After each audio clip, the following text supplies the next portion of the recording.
Yo, what's going on, guys? This is not financial advice. I'm not a financial advisor. You get the deal, blah, blah, blah. There is another 90% Apex sale. So if you really are struggling, I strongly recommend buying those accounts. They're just really, really good for practice. So definitely go click the link in the description. Use code SAVE90. Buy some of the accounts. I bought like 5, I think. So they're just really good practice, super cheap, and it's not you wasting your money. The worst that can happen is you get funded and then you get paid out. So let me know if you have any questions about those. Without further ado, let's get into the video. So I'm going to be going over kind of another video on like mistakes and why shorts don't work and why longs don't work sometimes. And I've done this before, but I want to do it again just because getting a lot of random questions in the Discord, like, when do you take this? Why do you not take this? Why this fail? Whatever. And I'm going to be using like today as a review. So today, this is the NQ chart, and if we look at the daily, I said on my Discord a couple of days ago, I said this. So if you look carefully, all I said was, okay, if we go to the bigger picture, we're in the daily fair value gap, right? You can see, and if it is violated, I think we go for the lows. If not, I would be looking for longs. So I said it's not the time to be shorting yet. And if we go to the daily, okay, what do you see? You see clear inspection of this fair value gap where the body almost goes beneath it, but it didn't. Okay, so that's important. Why? Because it shows that even though the wicks went under the body, the body's still respected, which means what? Which means you look for longs on the lower time frame, okay? And today, that was really the whole goal. And today was kind of a weird open. So we got a Judah swing to the upside, and then took low a day, okay? And if you look at my Discord, I said, want these lows, and I go neutral bias for now. I said neural by accident. Watching NQ daily fair value gap. So that was kind of what I was basing my bias off of. And I said, want these lows, got them, ended up chasing them. And then right here, I said, I'm still bullish at 1235, and I was looking for a pullback. We never got it. But you can see, like right here, I had buy side mark, blah, blah. And here's the first thing that's going to help you guys. So if I say I buy side marked here, right, if we look at the ES chart, okay, and we look at the ES chart, and you go to the 1 hour, and you zoom out, and I say a buy side here. No matter what, okay, I don't care what fair value gap you see in the smaller time frame, if there is a draw higher, you do not short any bearish fair value gap, okay? I don't care what it is, you do not short it. You do not short this one. You do not short this one, right? No matter what, a lot of people say, would you short this? Would you short this? Okay, no, you would not. If there's buy set above, you never short any fair value gap, okay? Sometimes they will work, okay? And that's due to maybe other reasons. But this is the biggest thing that I notice a lot of people mess up on. They short these fair value gaps, and they're still buy side yet to be hit above, okay? And why did I say this had to be buy side? It's because if you look very carefully, we had a lot of lows, or a lot of highs building up. So this one, I would say these are relatively equal. And then finally this one. And the next high isn't up until up here. And I think we do hit it, just not yet. I think we will hit this too.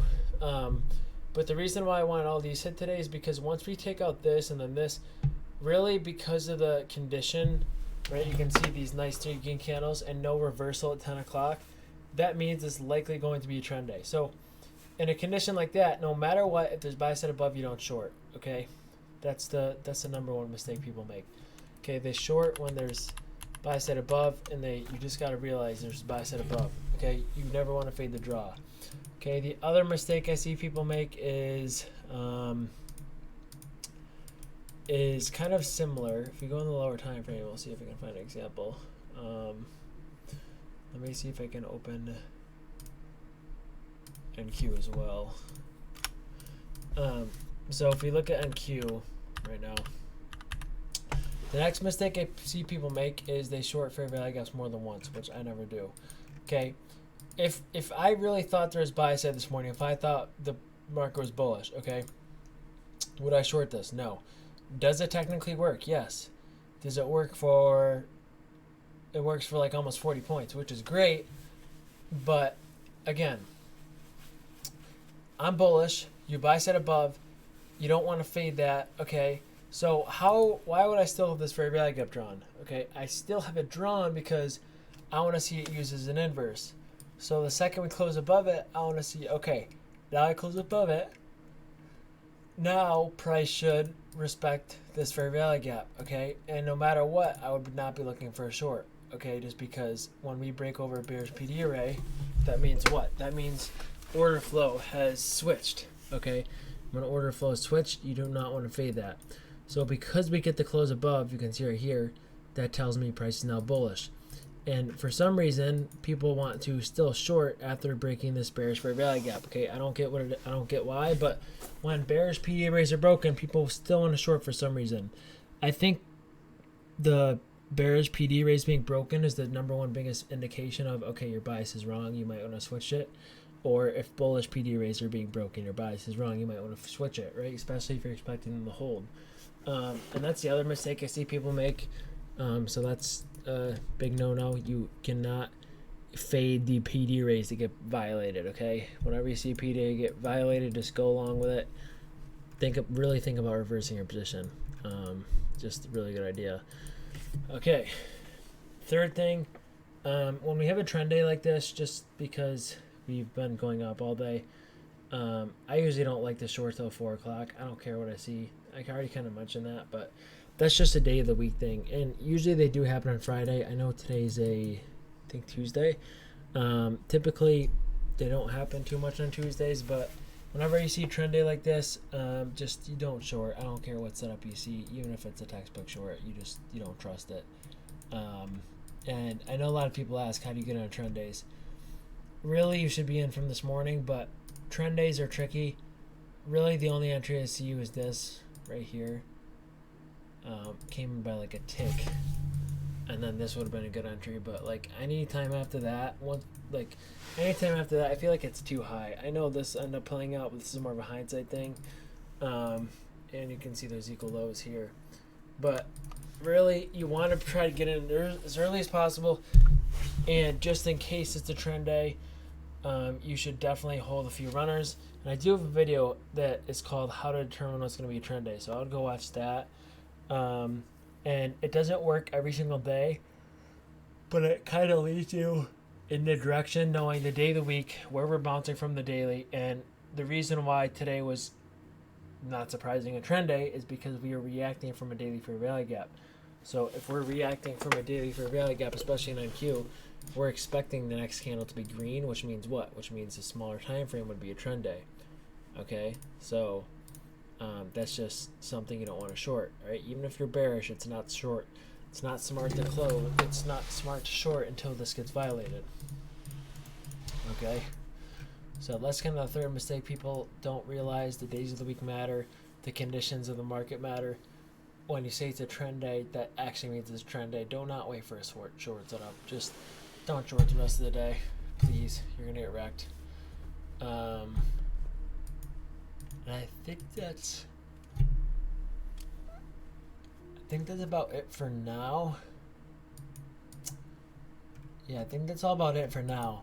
So I think those are the 3 biggest mistakes people have been making, and I think the trend day and the timing and the day of the week is still even a mistake I make, right? I know it's like I'll try to go for a home run on a Monday when Mondays are usually consolidation days, right? So with more screen time, you'll understand what not to do and what to do on Mondays. Generally, Mondays, I take more profits at like internal liquidity because I know it's a consolidation day and there's more chance of it being seek and destroy. But yeah, knowing the nature and the days of the week are also important, and you'll kind of realize that as you go on. Also, another thing, remember this formation, this V-shaped formation. Very strong PD array. Okay, this V shape where you get bullish fair value gap, shooting star, bearish fair value gap, cutting right through the bearish one. This is something you always want to remember. Generally pretty strong PD array, and I love using them. But yeah, that's all about what I got for now. If I had to add a bonus thing in here, I would say do not fade breaker blocks when we hit buy side or sell side. So let's say we hit buy side here, right? If we hit buy side, just because there might be a breaker block below, or just because there might be a breaker block below, does not mean we will bounce off it, right? You can just see in this situation. Let's say this is a breaker block. We go under it, you take the rejection. But no, price is bearish, or bullish, I mean. So another one is, just because it's a breaker block does not mean it'll work. You still have to know the draw on liquidity. I think that's the third one.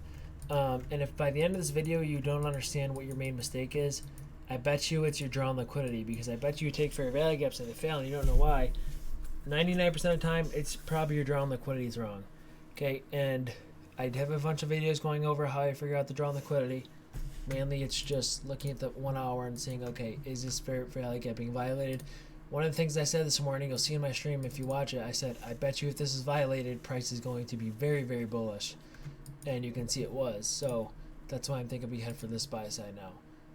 But that's another big thing, draw on liquidity. And I would say the draw is right here. Why? Because it's a very obvious high. We violated this. And just screen time. Okay, I've seen us go to a high like this plenty of times. So just history does not repeat itself, but history does rhyme. And this is a setup that I've definitely seen similar play out in the past.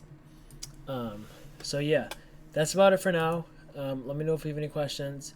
This is a bit more chilled and laid back video. But I think those are the three biggest things I think people underestimate when they start learning ICT. And then you got the bonus breaker. So yeah, let me know if you have any questions in my Discord. Other than that, hope you enjoy the video. Peace out.